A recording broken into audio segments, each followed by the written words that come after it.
Alright guys, since you really like me solving Leetcode problems, let's actually solve this one, the largest rectangle in a histogram. I'll put a link to the problem down below, but I'm going to do something a little different than what is already out there. See, I'm not going to actually just explain the problem.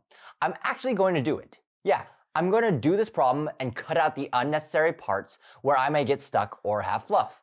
I'll show you how I approach the problem and the logic I follow in order to get the naive solution and turn that into the optimal solution. Or, maybe I just fuck up and don't even get the solution at all. So I'm going to show you all my mistakes and my entire flow of thinking as a ex-Apple senior engineer. And okay, seriously, is legal on this shit? I'm pretty sure at any day now I'm going to get DMCA'd or some shit. So before I begin, if you can tap that like button and turn it blue, that would really help me out. It lets me know that you like videos like this and you want to see more of them. And if you follow me on my socials, you can vote for what topic I cover next. So with that, welcome to Leetcode Problems. I suck.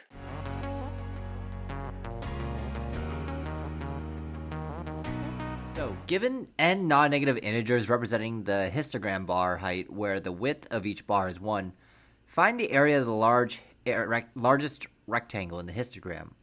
So, if I were to draw it out just for my own sake, 2,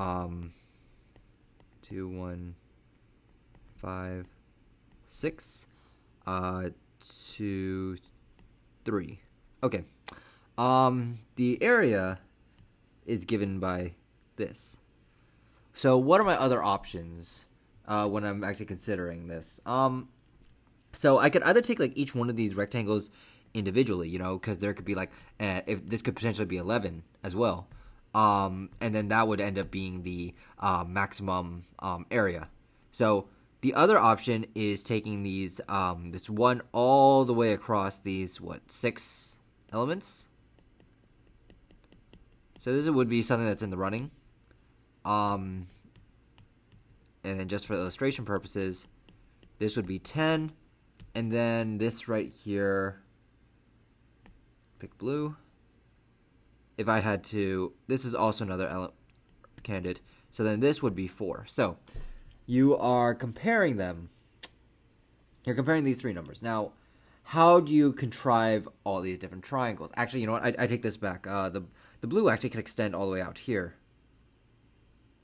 because you can actually go here. So then this ends up becoming 8. So, okay, that mistake actually showed me something. So the way we construct these triangles is, not triangles, but the rectangles, is that we take a target bar and then we grow it to the right or to the left until we hit another bar that is less than the target. So we'll call this target for now. To avoid confusion, let's say that this is our target, and then we'll call this the current bar we're looking at. So either the limit is either end of histogram or cur dot value is less than target dot value. Okay, cool. So this is this growing algorithm I said. So the naive solution to all this would actually be look at each bar, grow the bar until it satisfies this condition on each side. It's symmetric. So you grow all the way to the left until you reach the end of the array, or you encounter a value that is less than the current value you're looking at, and you do it for each side, and then you try to use that as a candidate. So, yeah, and then you would just take the max, return the max of all candidates. This seems to work, but this is a order n squared solution because we're going to be looking at n bars, and for each one, we're also going to be growing to the left and to the right by a order of n. So n growth. So this gives us our n squared solution. So the question is, well, I want to be able to get faster than this. So how do I do that? So if I'm going by my hierarchy, the only other options are n log n, n and then log n. So this is where I'm currently at. And then n log n implies some kind of sorting. The problem here is that I need to actually keep the order of this, because going back to the current example, the answer changes if I were to like swap like these two bars, right? So that being said, sorting would imply either I sort the histograms themselves or I sort the order in which I iterate through them, which implies that I'm going to be sorting the bars themselves anyway. So it really doesn't matter on that front. So I don't see a situation. I don't really see a situation where log n is going to be my solution. And then by extension, because my histogram is not necessarily sorted, I'm not going to be able to do like a binary search.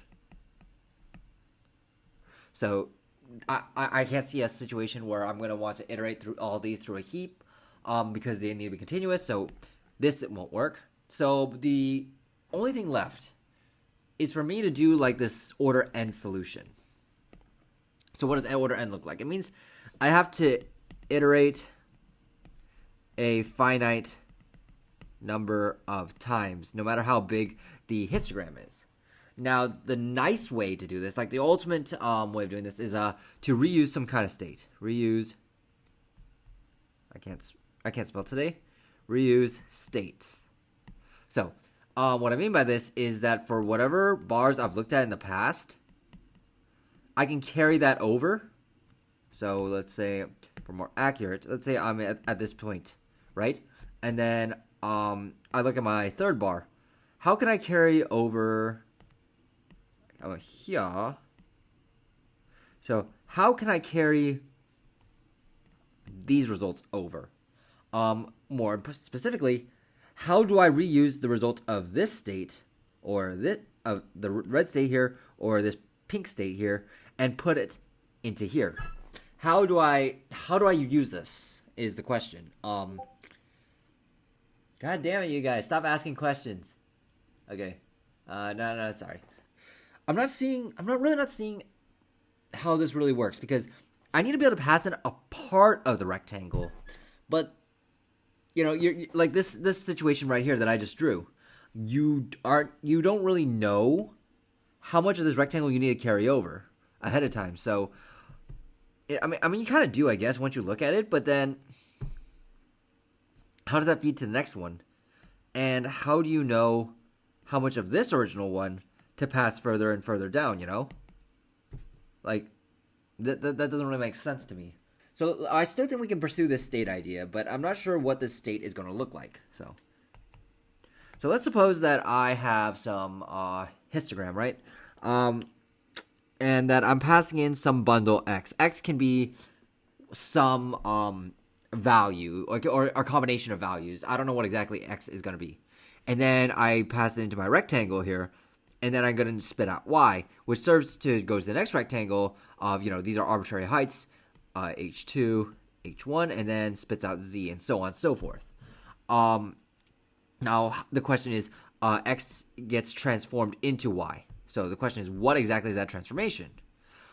So let me look back at my notes. We grew the algorithm until we hit a value that is less than the target value. So I'm thinking that if I want to, the nice way to do this is to grow in one direction, right? So what if I reuse this condition? What if I can only, how do I describe this? For any given histogram, I'm going to be looking at a series of these rectangles, right? And and each one of these rectangles can grow in this direction. Each one of these rectangles can grow in this direction. And then they stop growing once you hit a value that is less than them, right? For any particular given graph, now you get past an x, right? And so this would probably be like the previous rectangle that you're looking at. So let's say that this is the previous rectangle you're looking at. So then you're going to pass in x dot value, which is a value, which value is the is the height. So let's say this is 6, right? And then this is 8. So then going forward, that you could pass in like this is going to be 6, so you could pass in 8, but this isn't. You can't only pass in 8 because what happened? Because like if this is 4, then it's fine. But then you have this running 6 as a possible candidate. So the way to deal with this, I think, is to actually have X be all the total candidates that you have coming before all the possible running candidates. Yeah, and then based on what I just said before of the original problem, that I will stop when that value here is less than the, I guess, for each one of these candidates. I'm looking at each one of these candidates specifically. So the 6 here will stop because I have encountered a value less than it. So then all the values thus far is going to be a candidate. Now this candidate is going to be the x.length, let's say x subscript 1 to represent one candidate, length times x1.value. So this would imply that if I want to update the length every single time I visit a value and go on, then I have to iterate through each one of my candidates and increment. But this kind of takes away from our optimization because we're going to be looking through n number of histograms, but we're going to be doing a potential order n number of updates for this length, then that defeats the purpose. So the other option to do length is to take the current index I'm at minus that x1 dot index. So this x is going to pass in x dot value and then x dot index that it exists at. And then when we decide that it stops, then we will do this current times x minus index times value to get the candidate that we will submit for the rectangle. So this seems fine, but the question is, because these rectangles don't go on forever, but some of them do, because like listen, in this particular example, going forward, if I look at 684, then I encounter something like 5, then I can only going forward, my x will only consist of 4, and then this is 0, 1, 2, 3 will consist of a value x will have a value of 4 and a index of 2. So this is the only candidate that is currently in the running, at least from temporarily. So, and then what happens if I do like 4.5 here? How does that affect it actually? Because like this nice example eliminates all the previous values. So if I do 4.5, then I've looked at 4, 5, and then I have to get rid of 5. I submit it as a possible candidate to be used as the max value, and then I look at 4 because this is larger than 4. This still has to maintain the running. So then 4 is still in the running here, and then against 4.5. So I think the idea here is that I think that the idea here is that you will iterate through each one of the histogram values, and then you will try to look at the next value, and in the next value you compare it to like the top of this list, right? Of this list of possible candidates, and then you work backwards through that list until you hit a number that is less than the current number you're looking at, and until then you're going to be submitting each one of these as candidates. So I think that sounds about right, but let me test that example. So in my state, let's say I have a state machine, right? So my state here will consist of if there exists prior candidates, and then the cur value is greater than, equal than, or less than the candidate, or should I say prior, candidate value. So to do this, then I will say that my histogram could start with 2, say, and then to satisfy that there exists prior candidates and that it's greater than, then we'll say 3, make it nice, or let's say 4, and then now I want to be able to say that it's equal then, so let's say 4 exists prior candidate, and it's Now let's do less than, let's say 3. So then this will test the condition that, I carry out for the 2. And then let's eliminate them all with 1. And then after that, I think let's try zeros, because I don't want to have prior candidates at this point. And then I will have, each one going forward will have prior candidates. Because, this will always be the top of the list. So that kind of is a moot point. So I think if I can satisfy this, I think I can say that I have that my case works. So then in this particular case, that the rectangle that is going to work here. So my first candidate here is going to be 2 times 4, which is 8. 3 times 3, which is 9. 4, which is 8. And then 1, 1, 1, which is going to be 5. So I expect a value of 9 to be my winner. So let's actually test this. And you know what? Now on second thought, instead of using a list, I'm going to use a a stack instead to do this. So then first things first. So let's say this is my stack. And then let's say this is my current index cur value. Okay. So I'm looking at the first one here. So it's 0, 1, 2, 3, 4, 5 for my indexes. My current index is 0. My current value is 2. My stack is empty, so there's nothing to compare it into. So if stack empty, we're gonna put it in stack. So since I need to carry over both my index and my value, it's gonna be like a 2D array. So for now, let's say I'll just say this is 2 and then 0. So use a 2D array. Okay, next. So now I'm going to be looking at 1. So my current index is now 1. My current value is 4 because it's at the top. And based on what I said before, we are going to be seeing if it's greater than, if the current value is greater than the top value.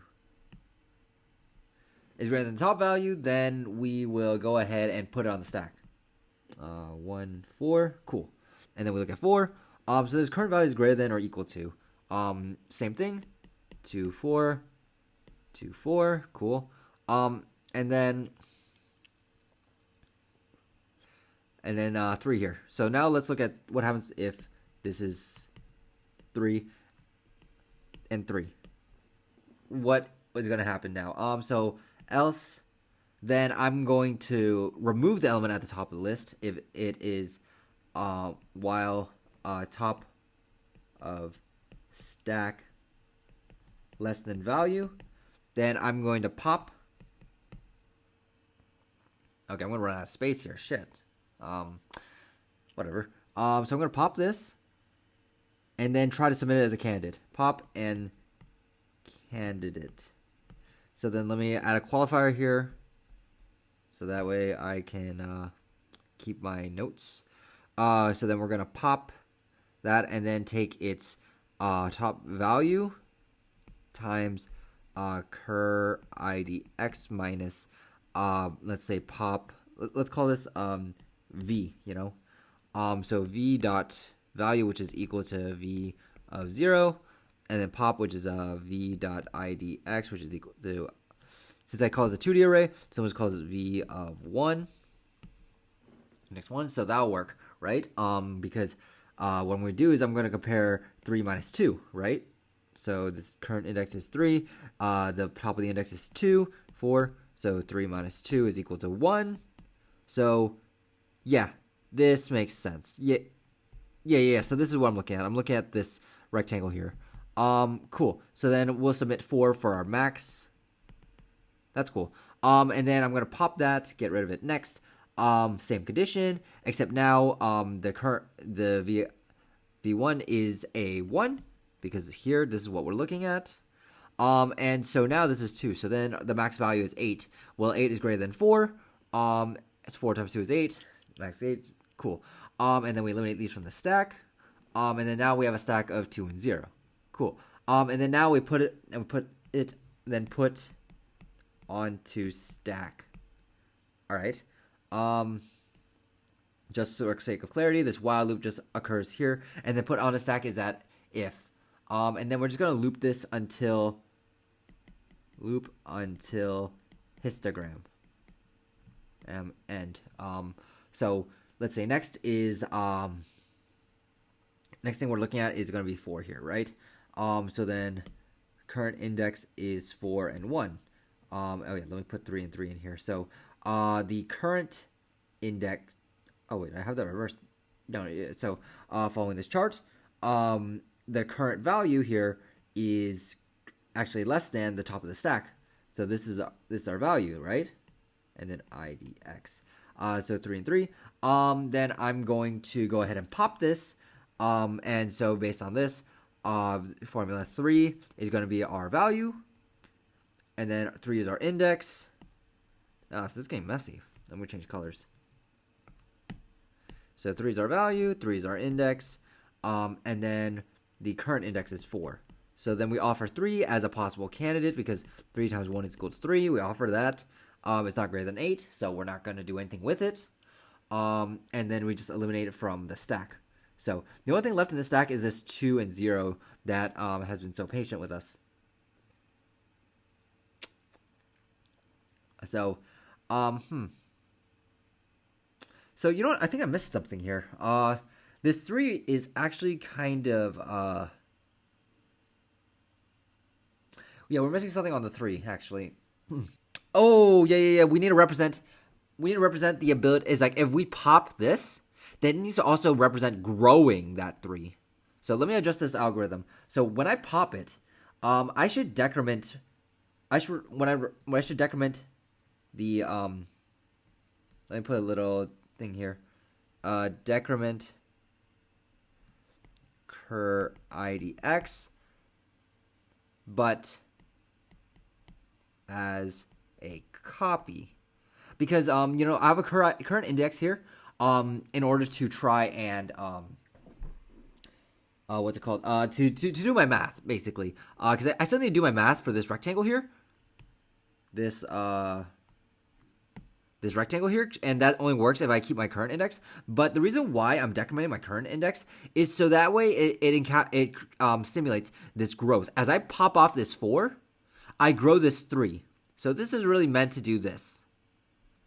I think that's what I need to do. Yeah. But as a copy, and then record that copy. I just need to make sure of that.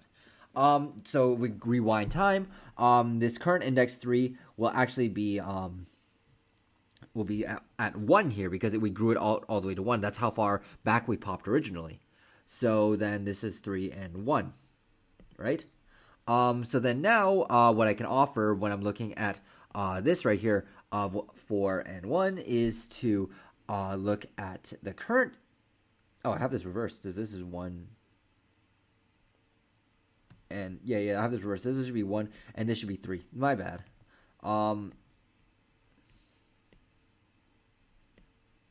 Yeah, so you have this 1 and 3 here, and then you will have the value here is 3. Cool. We're cool with that. And the current index is 4 minus 1. So that gives us 3, which gives us the 9 value that we were looking for. And then we pop that back out, and then we push off, and then we look at 2 and 0 at the top of the stack. That's smaller. So then our comparison is going to be a value of 2 and our index of 0. So then that will give us 8 as well. That was one of our considerations. Not bigger than 9, so we're good. And then this right here is more or less the same thing when I look at 0 and 5. So I'm going to put, for the sake of completeness, 4, 1, 0, 5, 5, 0. And then, yeah, so then we'll submit just 1 here because this value here is a 1. And then we put a current value, we put a current index here is a 5 minus, what was the, oh, I have this reverse 1, 4. Minus 4 is equal to 1.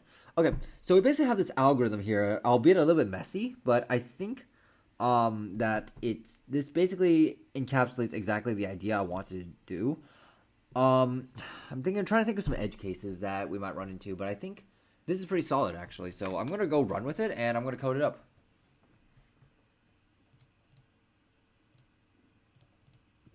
So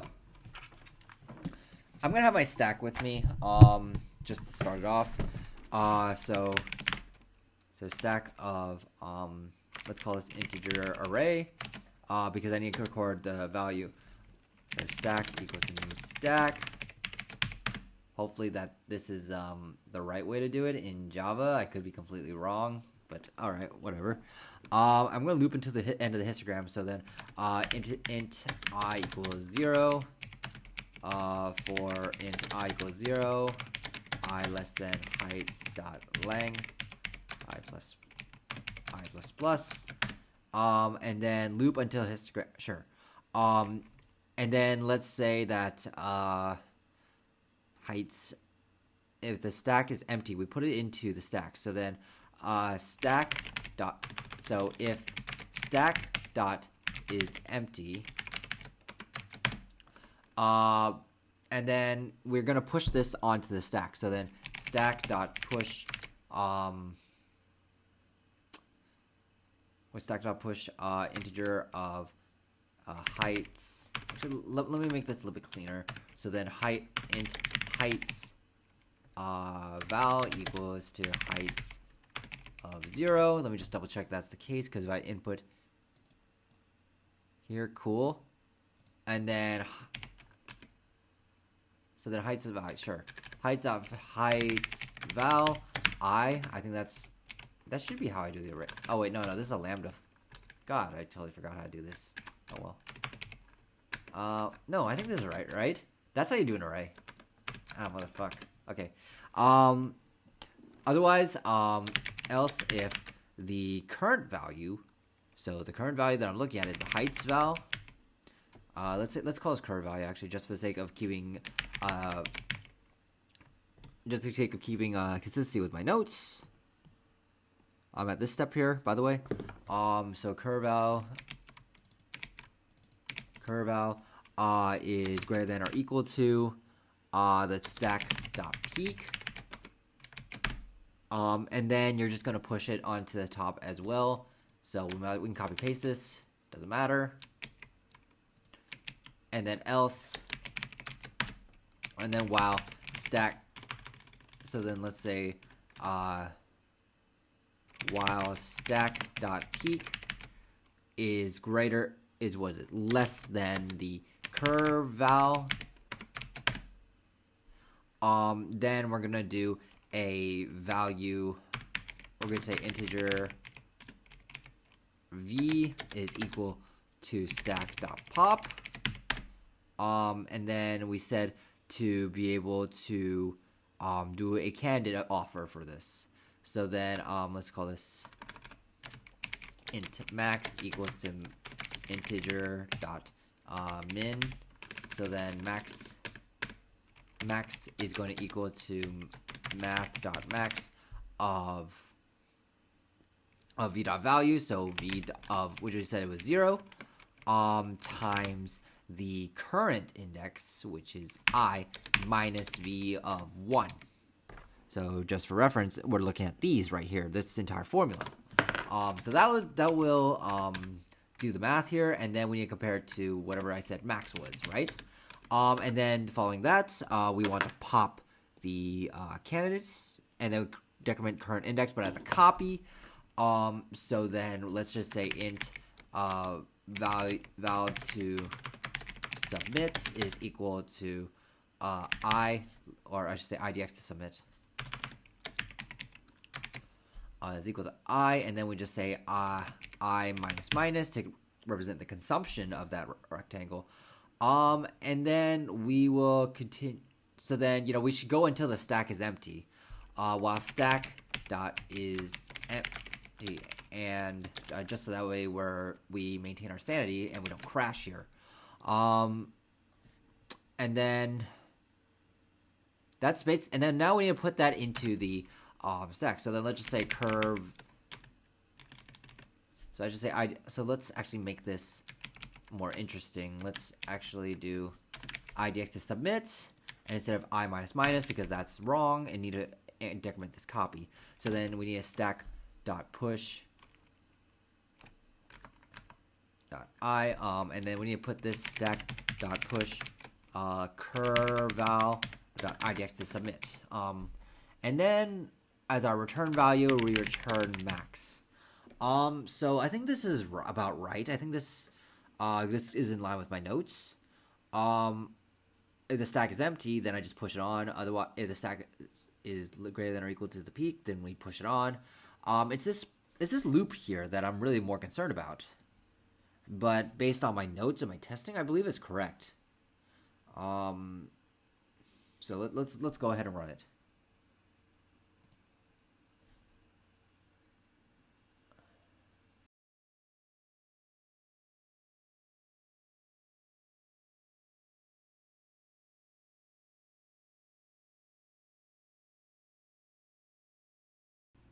Okay, so then I push 2 onto this stack.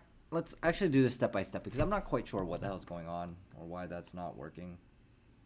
Oh wait, no, it should be greater. No, it should be greater, motherfucker. Motherfucker. Yeah, fuck. Hold on, let me look at my notes. The shit? While the top of the stack is less than why did I say that? Cause yeah, this is wrong. I expressed that wrong. God damn it. Yeah. Like I expressed. It's this expression here that's what tripped me up. Damn it. It didn't reflect what I said. I had the right idea because this growing idea only applies going to the left if your next value is greater than. So that makes sense. Is there any other? Let me try that again.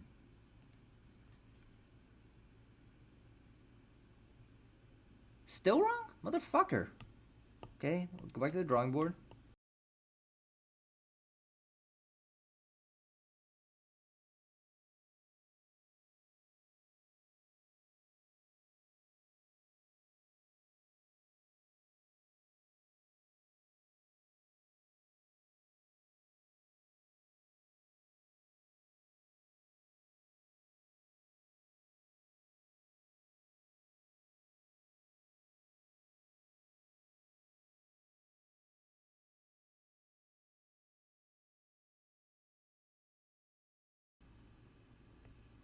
Okay, so then I still have elements on the stack, actually. So I need to clean this up at the end. I need to, yeah, shit. What happens if I have elements on the stack? Oh, fuck. Okay, I guess I missed that case, too. So, well, if I have elements at the end of the stack, then I should try running those all the way at the end, you know? So this little function here needs to be called again. Yeah. So then at the very end, I just need to run through this stack. So it's going to be very similar. While stack's not empty.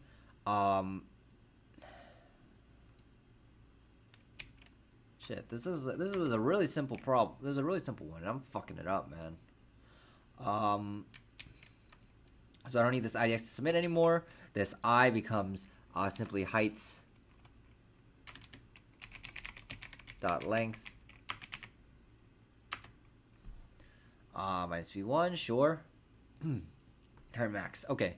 Yeah, so once I tag that at the end, the heights dot length is equal to 1, 2, 3, 4, 5, 6. Cool. And so because of that,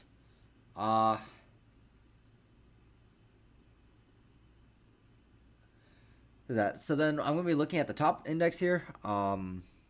So then 6 minus 5 times 3, we offer 1. Is that right? Yeah, we offer 1 as a value, but it doesn't beat 10. Okay, kick that out. We offer, the next one is 2, so 2 times 2. So then 4 times 2, which equals 8.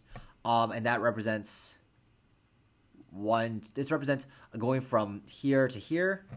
So if I had to draw it out here. So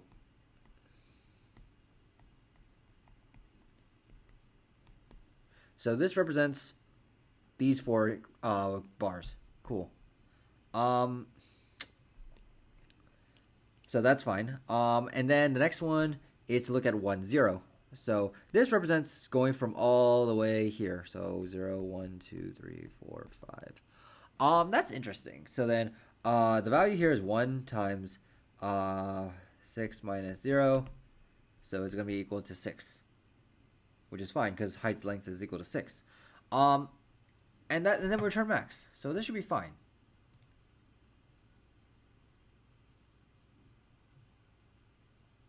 What? How's it 12? I just walked through the goddamn code. So I'll spare you some of the details of me troubleshooting my code. But there are 2 issues I want to highlight. Did you catch it? Here, wait, let me replay it for you. Cur IDX, but as a copy. Because, I have a current index here in order to try and... what's it called? To do my math, basically. Because I still need to do my math for this. Now, why is this incorrect? As an intuition, the top of the stack should represent the rectangle extending from right to left. So, what I did incorrectly was identify 3 and 3 in the stack.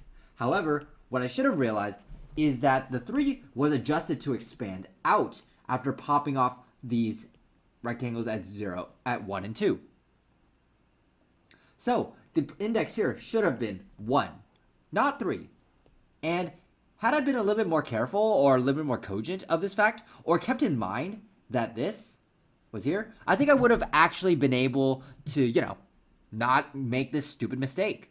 And in fact, if you really look at the original work, it looks completely messy. And so with so many numbers and so much shit flying around, it's probably no wonder that I was, messing up that hard. And if you look at the work, it's all over the place. I can't even read it. I don't even know what the hell is going on. So I really think I fucked up on making my work absolutely really messy, and that caused me this mistake. In fact, if I just kept it very simple and clean, I would have been able to see this observation here, and I would have prevented it. Now, the second mistake I made was that I didn't finish my code, or should I say I finished my design, because what if there were elements remaining in the stack? This was only something I realized once I actually began coding, and because I ran into it while coding, I just kind of wanted to hit the submit button and just get it over with. And I never really took that extra step to rerun my own design against it.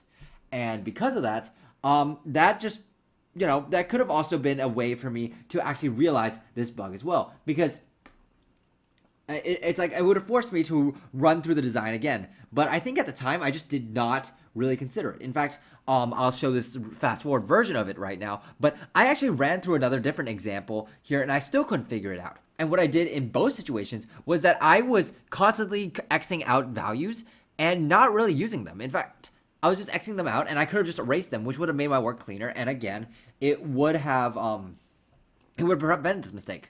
So, looking back at this, I think there are 2 things that I can learn from this. 1, make my work cleaner. A big part of this is that if I had erased my work, instead of Xing it out, I would have been able to see the value better, and I would have made this observation and adjustment a lot easier or more likely to do it. In fact, I even commented myself that this page was absolutely messy at the time. And the second thing is to be more cogent of non-continuous value adjustments. So what do I mean by this?